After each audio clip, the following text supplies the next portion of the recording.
मुंबई महानगरपालिका निवडणुकीचा जोर आता वाढू लागलाय। सर्वच राजकीय पक्षांसाठी प्रचार साहित्य बाजारात दाखल झाले। याचा आढावा घेतलाय आमच्या प्रतिनिधी मेघा कुचिके यांनी।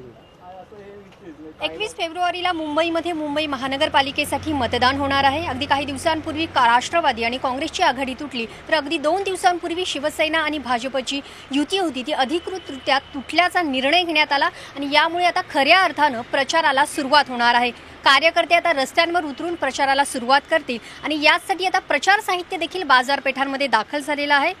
प्रत्येक वेळेच्या निवडणुकीसारखंच या निवडणुकीच्या वेळी देखील शॉल किंवा बॅचेस असतील, अशा प्रकारचे जे साहित्य असतं प्रचार साहित्य, ते बाजारपेठांमध्ये दाखल झालेलं आहे। आपण जर बघितलं तर विविध पक्षांचे इथे बॅनर, पताके, झेंडे, विविध नेत्यांचे मुखवटे, टी शर्ट, कॅप्स, फुगे असं विविध प्रचार साहित्य बाजारपेठांमध्ये दाखल झालेलं आहे।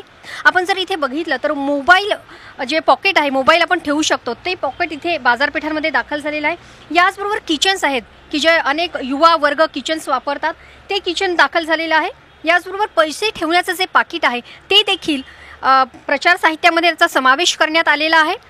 मुंबईमध्ये सर्वात प्रथम राजकीय प्रचाराचं साहित्य विकण्याचा व्यवसाय सुरू करणारे तोंडलकर आपल्याबरोबर आहेत। आपण त्यांच्याशी बातचीत करूया। सर, यावर्षीचं नाविन्य म्हणजे या ज्या उपयोगी वस्तू आहेत तरुणांना, हे प्रचार साहित्य तुम्ही बाजारपेठांमध्ये आणलेलं आहे, यामागची तुमची कल्पना काय होती? कारण आपल्याकडे गणपतीमध्ये जे लिनियार्ड्स वापरतात प्रत्येक मंडळाची, त्याप्रमाणे आपण हे केलं की राजकीय पक्षांना पण यंग जनरेशनसाठी आपण या किचन्स बनवले कमी भावामध्ये आणि चांगली वेगळी वस्तू होईल आणि त्याचा काही जास्त उपयोग आहे तर प्रत्येकाकडे बाईक वगैरे असल्यामुळे त्याचा भरपूर उपयोग होतो ह्यासाठी।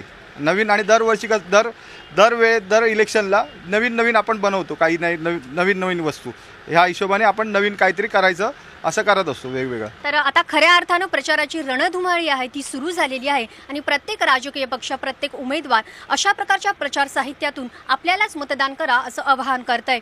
व्हिडिओ जर्नलिस्ट धीरज चिपकर सह मेघा कुचिक, झी मीडिया, मुंबई। झी 24 तास रहा एक पाऊल पुढे।